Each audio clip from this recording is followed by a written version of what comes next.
Bien, continuaremos con diagramas Pipe and Instrumental Diagram. Vamos a continuar con el ejercicio anterior que habíamos dejado. En este caso particular, luna, de ahí puedo detectar que, por ejemplo, el primer elemento ya está definido en nuestro ejercicio. Tenemos que en el área de procesos 0,1, justamente, en cuenta un sensor transmisor de temperatura como tal. Y como es el primero de la lista que voy a definir, va a ser el denominado 0,1. Acá en el área de planta 0,2, ¿qué tengo? 0,2, ¿qué tendría? Tengo una válvula que regula el paso del flujo de fluido. Y justamente las válvulas se denotan como la segunda letra consecutiva. ¿Cuál es el elemento que se va a censar? Con la variable censada, el flujo. El siguiente elemento, la siguiente letra sería la B corta, que justamente regula una válvula de control de flujo. Como va a ser la primera, en este caso será 0,1. En el área de proceso 0,3 habrá un elemento transmisor de temperatura como tal, y como es el siguiente, el número 2, lo voy a definir como 0,2. Y de esa manera habremos completado la ejercitación. Tendremos que en el campo como tal, cuando nos referimos al campo, básicamente nos referimos en esa área de planta donde se encuentra nuestro equipo, o sea, donde se encuentra la variable de interés que quiero censar. En el campo como tal estaban los sensores. Y en el campo mismo, incluso, o en un panel, pueden estar los instrumentos receptores. Los instrumentos receptores como indicadores, como registradores o directamente los controladores.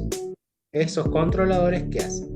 Reciben esa señal de los sensores o de los transmisores y la comparan con el valor seteado, con el valor de referencia básicamente, y emite su supuesta señal correctiva, que obviamente depende si la desviación con respecto a dicho valor seteado fue positiva o fue negativa. De esa manera emite la señal proporcional correctiva al elemento final de control. Como vemos ahí, tenemos la imagen de un controlador un controlador de temperatura DR4 que puede emplear un tipo de control del tipo proporcional integrativo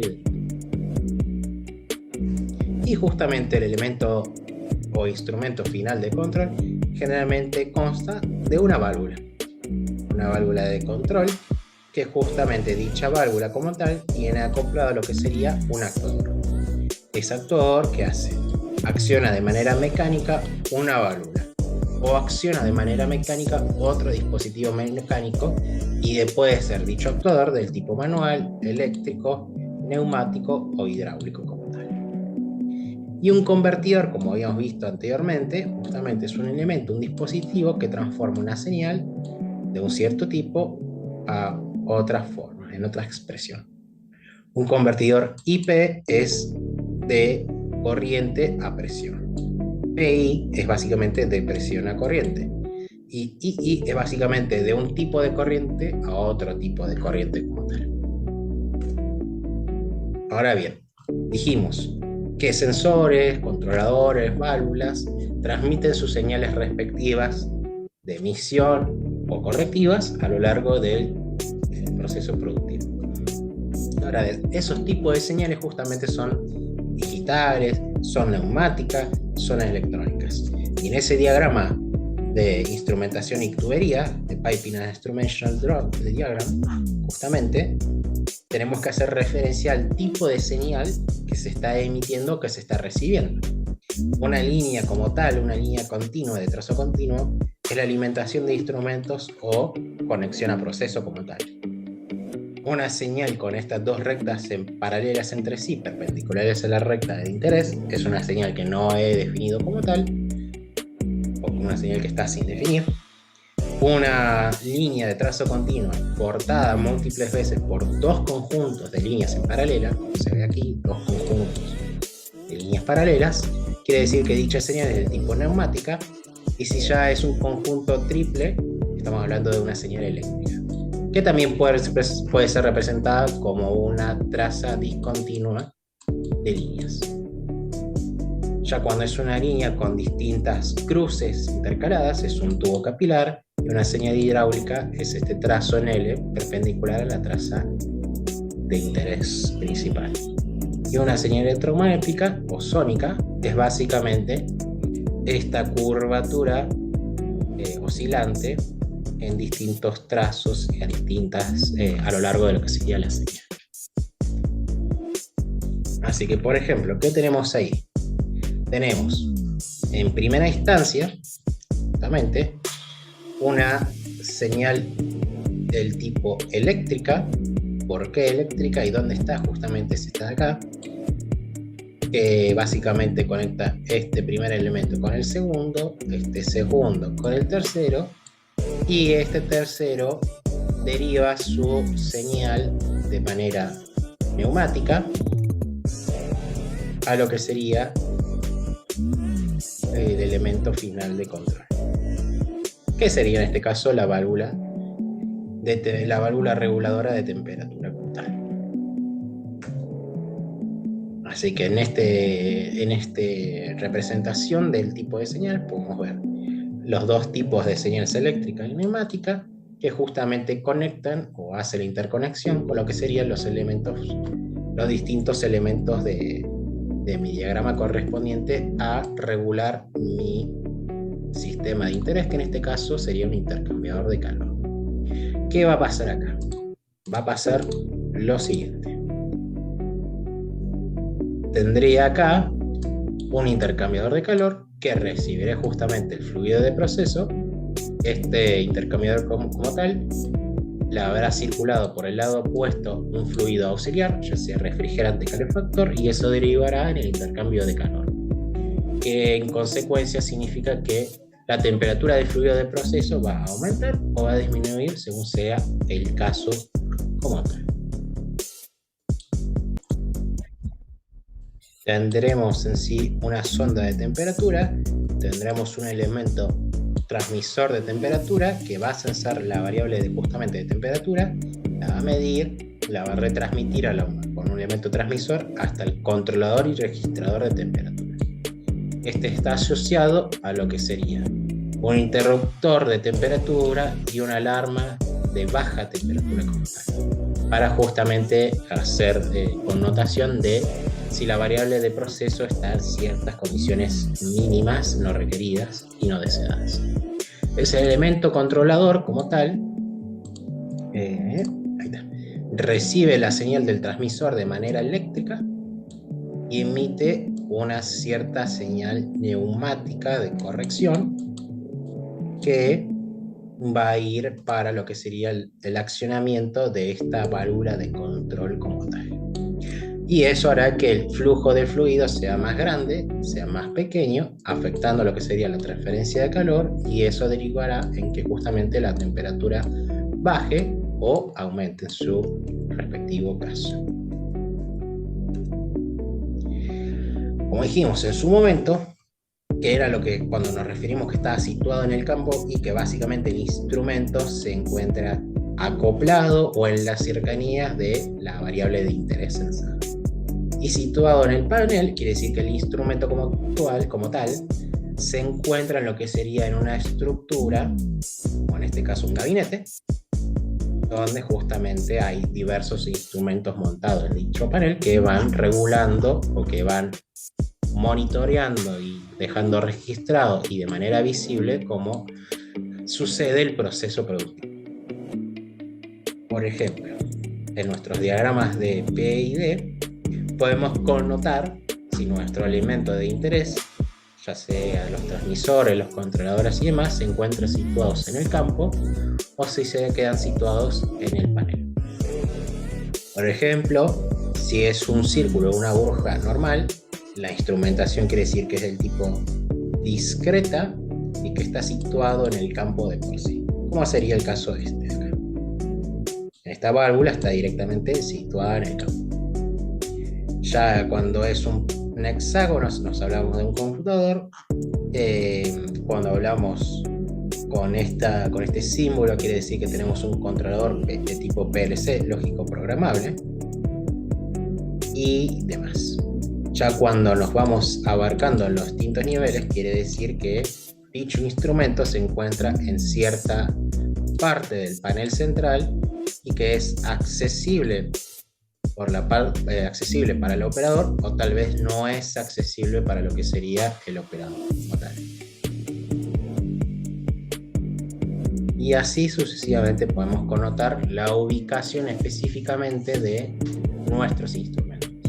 Cuando se refiere a campo, justamente la localización del instrumento es cercana al ámbito del elemento primario, y dentro de un panel o sala de control, panel cuando se encuentra, mejor dicho, panel es la estructura que contiene un grupo de instrumentos montados en ella, un gabinete básicamente, y detrás del panel quiere decirse localización que está dentro de un área que contiene panel de instrumentos, conexiones y montaje asociado, encerrado dentro de un panel o del tablero.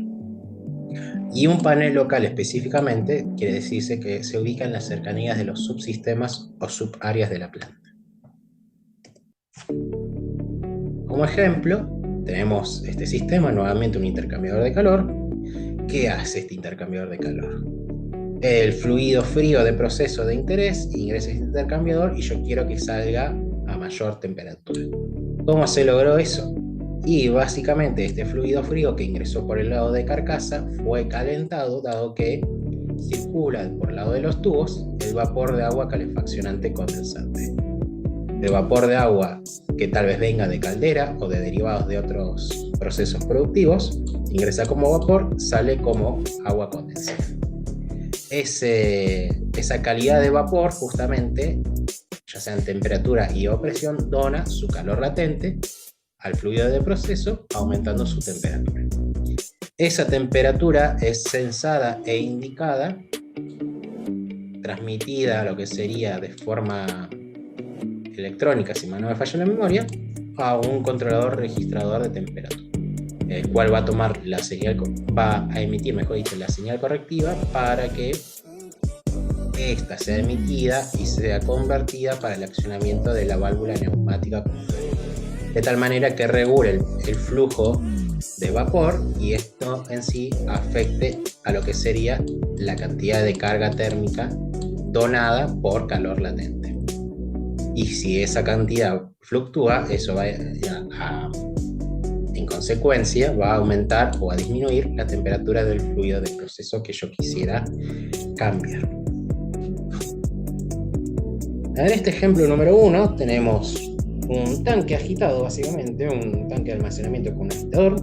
Ingresa una alimentación A, una B, de la misma sale un producto F, una corriente salida de F, justamente, donde el tanque tiene un agitador y también tiene lo que sería un serpentín interno, donde circula vapor de agua que va a donar su calor latente para luego condensar, salir de la misma como condensado.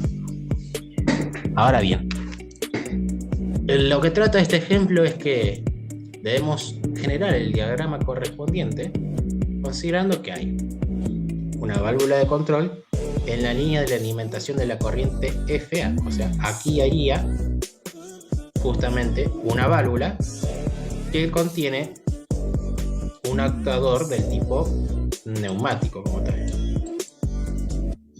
y que tiene un transductor justamente del tipo I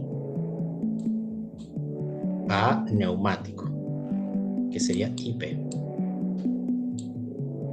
Ahora bien, también tenemos justamente la variable de interés, que era la temperatura. En este caso va a ser la temperatura, yo quiero que salga una cierta temperatura, y eso va a ser registrado por el elemento sensor transmisor de temperatura. Ese elemento justamente va a sensar la temperatura, va a transmitirla en forma de señal electrónica. Entonces, si mal no me falla la memoria, eran 3 líneas, si mal no recuerdo, o trazo de línea discontinuos, que se va a conectar a lo que sería un elemento controlador indicador de temperatura, o sea, un TIC. ¿Qué hace? Recibe la señal del medidor y envía la señal de la válvula por medio del transductor electroneumático. Justamente, si acá tenemos un transductor que traduce una señal electrónica a una señal de presión, quiere decir que a su vez este convertidor ha recibido en consecuencia una señal electrónica. Y esa señal electrónica debió haberla emitido justamente el controlador. Y de esa manera podemos observar el diagrama correspondiente. Vamos a notar cómo se desarrolla, cómo están ubicados y señaladas nuestras burbujas, nuestros instrumentos, y cómo están señalizadas las señales respectivas.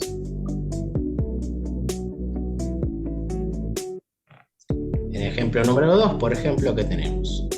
Tenemos algo muy similar, solo que en esta vez el etanol es el fluido caliente que se va a enfriar por medio del agua de torres de enfriamiento.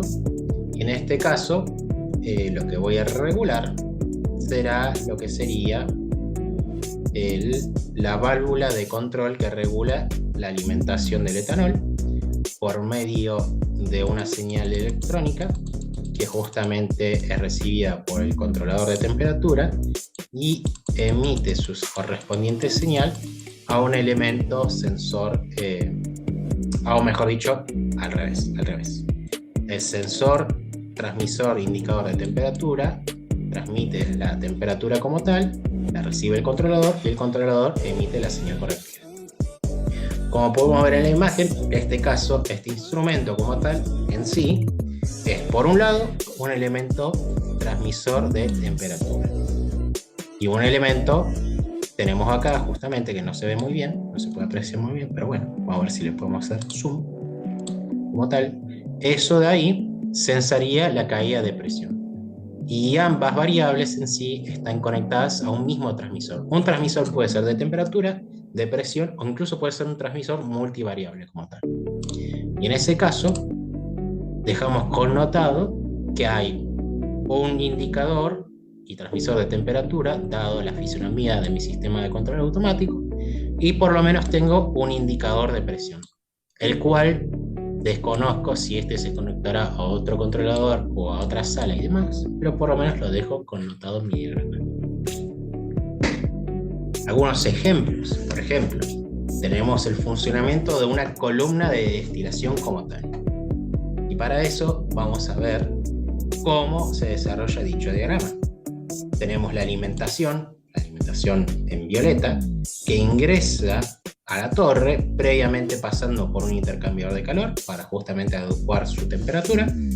Esta ingresará por esta diversa torre de platos perforados, generará la división correspondiente por la volatilidad relativa, generando así una corriente top que va a pasar por el condensador, y del condensador justamente va a condensar la corriente y la va a dividir en destilado y en reflujo como tal.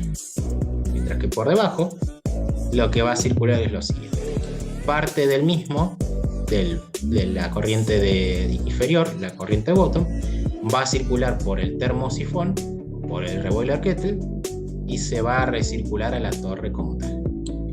Y de esa manera tendremos en consecuencia la corriente de residuo.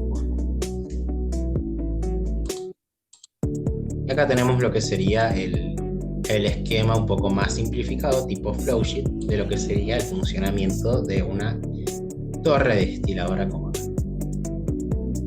Así que nos vamos al desarrollo paso por paso de qué significa este diagrama. Así que en primera instancia, ¿qué tenemos en ese contorno violeta? Tenemos que nuestro flujo es analizado, es censado por este elemento ubicado en el campo, un elemento transmisor de flujo, de caudal, un transmisor de caudal, que emite una señal electrónica a este elemento controlador registrador de caudal o de flujo, como queramos decir, que se encuentra en una ubicación primaria, emitiendo así una señal correctiva tipo electrónica que pasará al convertidor. El convertidor transforma de corriente a neumática y de esa manera accionará el actuador, y el actuador regulará la apertura-clausura de la válvula. Eso por un lado. Por el otro lado, también se censa su temperatura, la temperatura de la alimentación F. Se censa por ese transmisor de temperatura, se emite la señal electrónica a dicho controlador registrador de temperatura y esa señal correctiva va a pasar por este otro controlador. ¿Y este controlador qué va a recibir? Va a recibir, por un lado, la información de la temperatura del fluido de proceso. Y también va a comparar lo que sería la... Voy a cambiar de color. Voy a ver si puedo poner acá. Ahí está. ¿Qué pasa con ese controlador registrador de caudal? Ese controlador va a regular lo que sería el caudal del fluido auxiliar. Que en este caso puede ser vapor de agua, por ejemplo, dado que ahí dice condensado. Imaginémonos que es vapor de agua proveniente de caldera, que la idea es que ésta precaliente la alimentación para que entre a una adecuada temperatura. Ahora bien, tengo que tener cuidado cuánto tengo que dejarle ingresar al vapor de agua a mi intercambiador de calor. Tengo que regular su flujo como tal. ¿Cómo lo regulo? En primera instancia, este flujo de vapor es censado como tal por un elemento transmisor de flujo de caudal y su registro quedará sentado en el controlador correspondiente. Y teniendo en cuenta tanto el caudal de vapor como la temperatura del fluido de proceso, va a emitir la señal correctiva en forma a través de convertidor para que sea del tipo señal neumática, para regular el paso a través de esta válvula de control, lo que sería el paso del vapor. Y de esa manera regular más o menos vapor, emitiendo más o menos calor latente, calentando en mayor medida o en menor medida la alimentación de interés. Eso con respecto a ese primer contorno. Ahora bien, en este segundo contorno, ¿qué tenemos acá? Tenemos lo que sería la regulación del termosifón o el resboiler en sí, que se ubican en la parte inferior de la torre. Tenemos que por un lado justamente el fluido de proceso líquido, parte del mismo, ingresará a lo que sería el intercambiador de calor, el reboiler, y saldrá parte líquido, parte vapor, o sea, una mayor temperatura, para recircular a lo que sería la torre. ¿Y cómo es que esa fase líquida, una vez que entra, sale como líquida vapor o como vapor? Y porque se le ha inyectado justamente calor. O sea, ese calor fue inyectado por medio de un fluido calefactor, como puede ser vapor de agua también, o terminal 66, por ejemplo. Esa corriente, nuevamente, tenemos que tener cuidado porque justamente la medida de la carga térmica intercambiada es igual a lo que sería el flujo de fluido calefactor por su calor latente. ¿Y eso en qué afecta? Afecta a la medida de la carga de la corriente de proceso de interés, WSP delta T.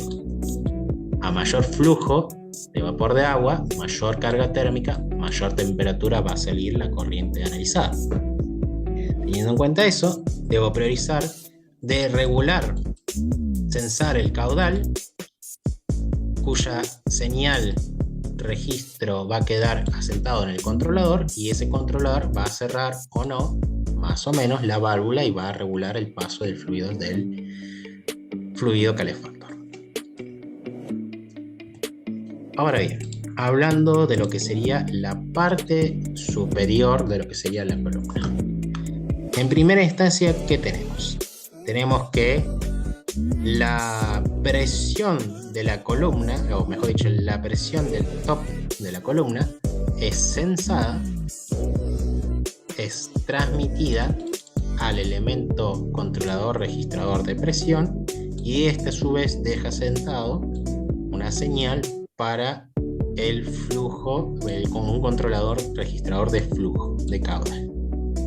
Este controlador de flujo como tal, ¿qué va a regular? Y va a regular lo que sería el accionamiento de la válvula como tal, teniendo en cuenta esa presión y teniendo en cuenta la temperatura desarrollada en esta línea como tal. Ahora bien, ¿de dónde viene esa línea de proceso como tal? Tenemos que tener en cuenta que esa corriente top sale del top, se dirige a lo que sería el condensador y se deriva en una corriente que sería el reflujo, bombeado por una bomba justamente para que retorne a la torre, y en otra línea de condensado, mejor dicho, corriente destilada. ¿Cómo surgió ese intercambio de calor? ¿Cómo esa corriente top pasó de vapor a ser líquido? Porque instalamos un condensador. Y en ese condensador, que circuló por la parte opuesta, un fluido refrigerante, como agua de torre de enfriamiento. Y esa agua de torre de enfriamiento, justamente, su caudal, nuevamente, es regulado por un sensor transmisor de caudal. Ese sensor transmisor de caudal emite la señal al controlador y el controlador amplifica o cierra la válvula correspondiente. Y a su vez, surge el intercambio de calor en el equipo condensador, ya sea horizontal o vertical, es indistinto.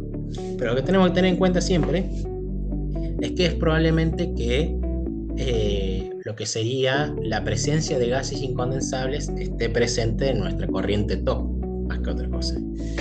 Esa corriente top, que estará rica en lo que sería componentes volátiles, tal vez haya una leve presencia de componentes o gases incondensables, que justamente esos gases incondensables propios de la corriente de proceso o surgida por las múltiples paradas de puesta en marcha, justamente, donde entró justamente aire, ese componente incondensable afecta la performance del equipo, reduce la transferencia de calor y justamente afecta todo mi proceso productivo y la continuidad del mismo. Y afecta justamente las condiciones de calidad o especificaciones de calidad de mi destilado. Entonces, ese incondensable justamente es un componente que al ingresar al equipo ingresa en fase vapor, al salir del equipo sale en fase vapor. Un componente que no va a condensar. Como no va a condensar y la presión del sistema se va a mantener constante durante todo el proceso de condensación, ¿qué va a pasar? Los componentes más livianos que entraron en fase vapor habrán entrado a una cierta presión parcial y a medida que vaya avanzando la condensación, esos componentes gaseosos van a ser líquidos, van a perder aporte en presión parcial. Y como la presión total es constante y es la sumatoria de cada presión parcial de cada componente, como cada componente condensable va a condensarse justamente, el aporte de presión parcial de cada componente condensable va a disminuir, lo que en consecuencia tiene que afectar a que aumente la presión de los incondensables a justamente aumentar su concentración. Esos incondensables van a aumentar su concentración al no condensarse, va a ejercer mayor presión parcial y se van a ir poco a poco acumulando en la superficie de intercambio de calor, funcionando como una especie de aislante, impidiendo y empobreciendo la transferencia de calor, afectando la performance del equipo y afectando todo mi proceso productivo. ¿Cómo hago para contrarrestar este efecto negativo? Una de las cosas que podemos realizar es priorizar una alta velocidad de flujo con tal de que los incondensables se me acumulen, entre comillas, temporalmente en una cierta zona específica que será la salida, y en esa salida, en esa zona de la salida, coloco un sistema de venteo, una línea de venteo. Esa línea de venteo como tal es la que se puede ver en esta corriente vertical. Y esa corriente vertical, cada tanto, cada cierto tiempo o bajo ciertas condiciones, como por ejemplo el flujo o ya sea la presión que sale de mi sistema top, van a regular la salida de lo que serían esos gases incondensables. Y como último tenemos justamente lo que sería el accionamiento del sistema de control en el fondo de la torre. Nosotros sabemos que a medida que vaya circulando entre plato y plato, cada vez más líquido se va a ir concentrando en la parte inferior del equipo, parte del mismo se va a ir por el reboiler, parte se va a descargar como residuo. La idea es mantener un cierto nivel de altura de líquido como tal, para asegurarme el correcto funcionamiento de lo mismo, y para eso tenemos un sensor transmisor de nivel que va a emitir su señal a un controlador registrador de nivel, y este va a asegurarse de abrir la válvula o cerrar la válvula con tal de que este nivel como tal se mantenga de manera más o menos persistente. Haciendo un parate, hemos visto diagramas de control, cómo expresarlos y cómo aplicarlos o analizarlos según una columna de destilación. Ahora bien, vamos a ver controles en caldera. Tengo que tener en cuenta que en una caldera como tal, como se muestra ahí en la imagen, por ejemplo un tipo de caldera, hay 3 tipos de controles necesarios que sí o sí debe tener este equipo: control de combustión, control de nivel y control de seguridad de la llama. La llama como tal debe ser una llama estable y de calidad para que todo el combustible sea aprovechado al máximo, quemarlo y de esa manera aprovechar todo el calor máximo disponible para cumplir con la especificación o la carga de vapor que necesito calefaccionante a lo largo de mi proceso. El elemento primario más utilizado para el control de la llama justamente es la luz ultravioleta. Acá tenemos una cámara ultravioleta que seguramente se acoplará en alguna sección de lo que sería la caldera para justamente ir controlando el estado de la llama. Y ahora bien, antes de pasar a lo que serían los controles de caldera, vamos a cortar brevemente lo que sería esta sección y vamos a adentrarnos nuevamente más a fondo a estos controles de caldera. Así que nos vemos en el próximo video.